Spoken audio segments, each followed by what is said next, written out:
Hello everyone, welcome to my another video. তো আজকে 15ই August আর আজ আমরা যাচ্ছি একটু মুভি ডেটে।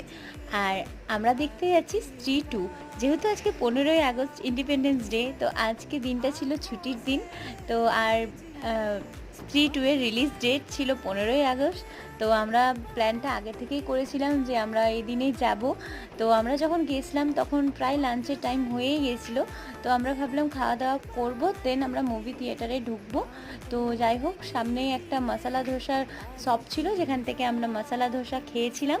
মশলা ধোসার টেস্টটা অসাধারণ ছিল। তারপরে আমরা গেলাম মুভি দেখার জন্য। মুভিটা খুবই সুন্দর ছিল। যারা ফানি হরর মুভি দেখতে পছন্দ করো তাদের জন্য ফুললি স্যাটিসফ্যাকশন একটা মুভি। তো যাই হোক, তারপরে যখন বেরিয়ে আসলাম আবার আমাদের খিদে পেয়েছিল। তো আমরা সবাই মিলে মোমো খেলাম। এভাবেই আমরা আজকের দিনটা এনজয় করলাম। দেখা হচ্ছে পরের ভিডিওতে। টাটা।